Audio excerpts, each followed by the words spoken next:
Last.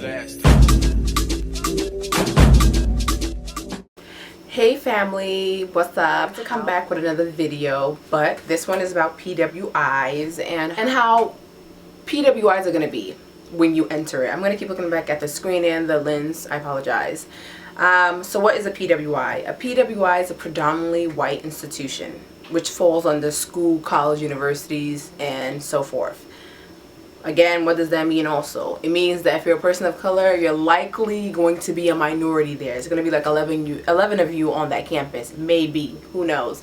I'm not going to tell you the PWI that I went to because I just don't want y'all in my business like that. But I went to a little small liberal one, you know, in the area. And I wrote the stuff down that I think people of color should look out for, especially if you're black, because people of color are also anti-black too, which I'm going to do another video on, but that's not the topic of today.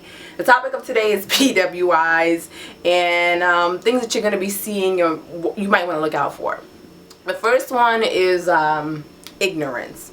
You are going to bump into people who they're not going to know about black people to an extent that you may know about black people because you're black.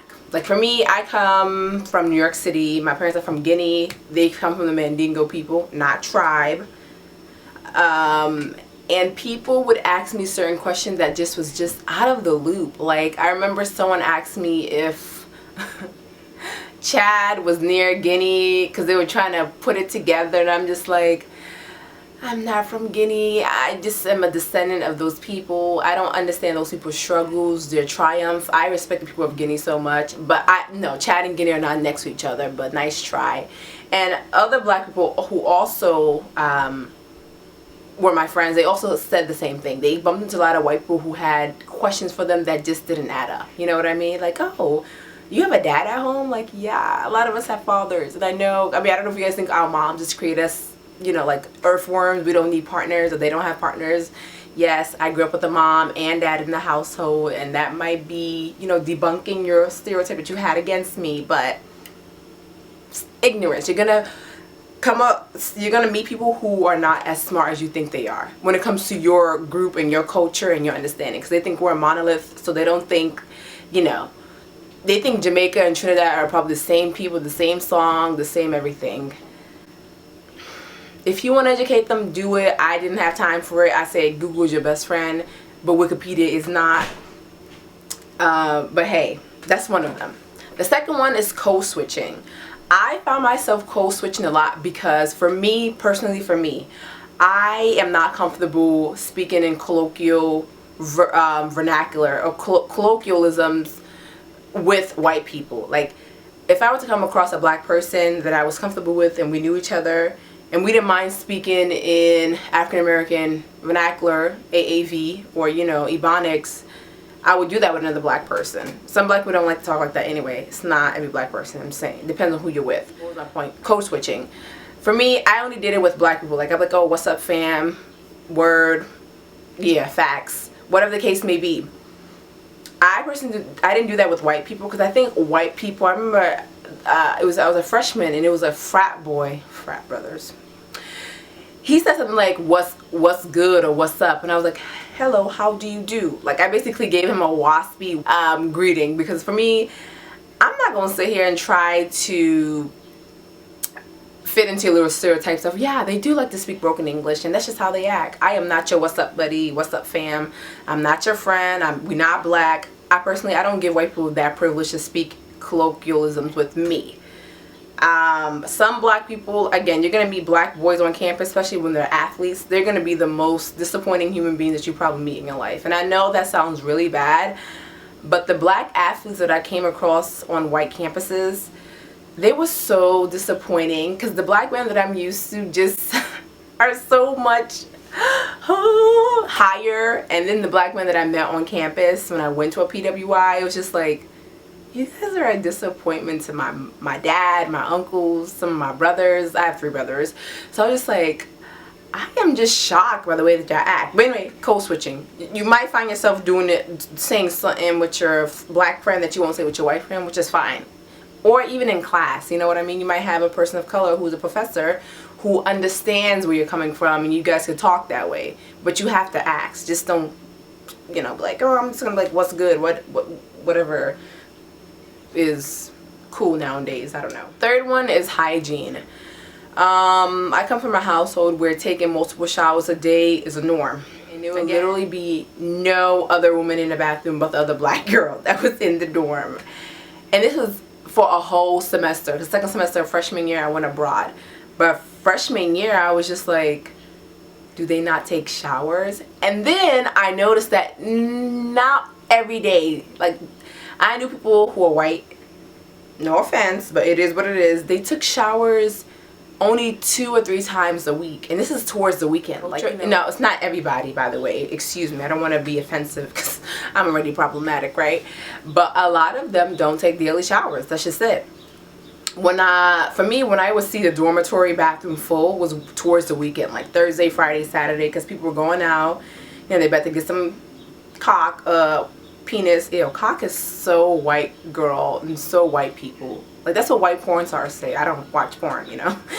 And if I were, I would watch my own people. Anyway, but the dorm bathrooms would be full during the weekend. Because they about to come, you know, they about to, you know, go bag somebody. They want to smell kind of fresh, you know, they want to fake the funk, literally. But my point is, stay true to yourself. Take a shower twice a day, morning, night. Brush your teeth twice a day. You know, come on, don't start that white people shit. And, you know, again, it's not all white people, but the truth is the truth. Okay. Fourth one is academics. Academics. What am I trying to say about that when it comes to PWI? Who you would choose to be like your academic counselor. For me, my academic counselor for the 4 years that I was at my PWI, she would say really offensive things to me that just didn't sit right with me. I remember one time I got like a 3.0 in an English class, which is like a B or whatever. And you know, my mom and dad did not send me to school to get B's. And it was sophomore year, because freshman year I was really on the mark. I was doing really good. I don't know how. Like, I used to go out real late, come out. I was a mess. Nonetheless, sophomore year I tell her that, you know, I got like a 3.0 and like that was like my final grade. And you know, I'm trying to get 3.75 or higher because you want to be, you know, cum laude or magna cum laude and, you know, higher. She says to me, oh, a 3.0 is not bad. Bitch, what? And I remember thinking, would she have said that to a white girl who parents are also paying a high tuition to at that school? Would she said the same? Would she have said the same thing to that white girl? Like, oh, 3.0 was, Emily, come on, you know that's okay. But because I'm black and I'm passionate about my what I want to do and how I want to do it, she told me that a 3.0 was okay. And I remember thinking, this white bitch got me all the way fucked up. And at the time, I didn't know who to go to, how to go about it. I remember thinking, all I knew deep inside that was wrong. Because again, I had never gotten a 3.0 in the English department. That was me. I was there. I mean, I got lazy here and there. That's just life. And life does get hard.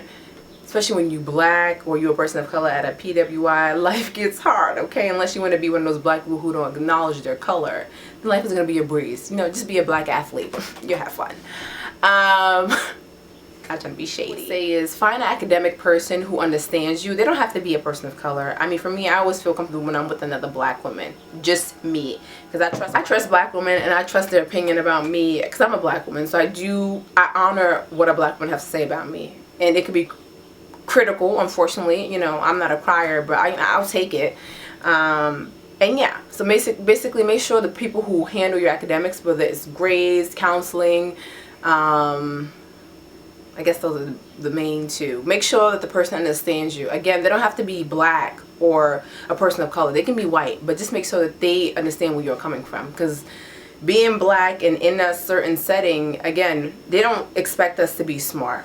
You know, of course they're not going to tell you that to your face, but they don't expect you to do as good as Sebastian and Timothy and Emily and Jennifer. And they hate it when you pass those 4 people, okay? Especially when you are black. They're going to be like, fifth one is culture. It's going to be a culture shock for everybody, okay? I'm assuming people go to college around 18. That's when I went. I guess people can go earlier or later, whatever the case may be. Nonetheless, everyone is young. So don't be too combative when someone says something to you that doesn't sit right with you. You know what I mean? I remember the first time I went, this is before I cut my hair, people would make comments like, oh my god, you're always switching your hair. Your hair is so versatile. Or, oh, this is a bad one. Someone said, can you twerk? Now, I know it's heavy down there, but I didn't come to school to twerk.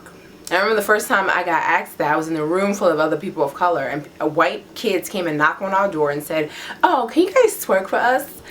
And at the time I wasn't offended. Again, me being this hoorah-rah woke girl, it wasn't like overnight thing, obviously. And I didn't grow up in a household where I was taught that way. But I remember these white kids asking us if we could twerk for them, and I'm just thinking, no, go YouTube it, you know, go, shit, Miley Cyrus does that shit. Again, I went to school in 2013, so this is when Miley, she was hanging out with the black people, and she was doing the twerking moves and wearing Jordans. So for me, I was just like, no, I'm not a twerker. Just because I'm black and have a fat, huge booty, it doesn't mean I twerk or I use my ass for that type of stuff. But yeah, culture differences. You're gonna meet people who don't understand you. You're gonna meet people who do understand you. I guess what I'm trying to say is, be open-minded. Don't be upset. No, it's not. I mean, I'm not here to police anyone, because I know I hate people when they police the way I act and talk and move. Like, let me be the black woman that I am, okay? People have even compared me to a guy named Gazi Kozo. I think that's how you pronounce it. And for me, I'm not offended by that. I don't completely agree with him, but I know where it comes from. You know, so I'm not here to police anyone's feelings. I am not that black girl. I'm here for you any way, any shape, form, as a black person. If you are upset that someone called you a name or mistake you for the other black girl, I get it. What I'm saying is, don't let that dark cloud fuck up your vision for the end. You know what I mean? Don't let it stick with you. It's gonna be hard, but it's manageable, because you already got stuff. This is for people who are going to college and they're going to PWIs. They see something in you that you probably already know. You're smart, you're ready to take on the world. But what I'm saying is, you're gonna come across people that come from different places in the world. So you could be the girl with the 4.0 average. Maybe if you cut out a social life, maybe if you don't talk to your mom, you don't have friends, you don't go out. I wouldn't advise that, obviously. I think it's very dangerous, but you can do it. I don't have to tell no black kid that they're smart. I know black children who are very smart. I think smart actually is an understatement for them. But nonetheless, these are just my 5 pointers for you all. Some of you might not believe it yet. Some of you, it may not even happen for you. Okay. But this is my experience at a PWI, you know.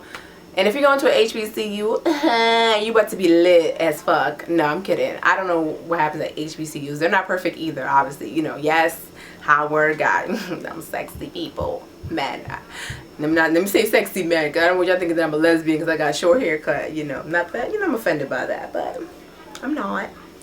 Spelman, the Morehouses, yes, the Lincolns. I'm not going to sit here and name all of them. I wish I kind of went to one, and kind of sort of. But, you know, college is a place for you to grow up, to learn, and to progress. That's all. And, yeah, thank you, fam, for watching my video. You guys can watch my other controversial video in the link below. You know, let me know what's going on. Hopefully there's more people of color watching this. Thank you so much for watching. Like, share, comment below. I want to talk to you guys, especially my people of color. Bye, fam. Because I thought there was going to be diplomats between North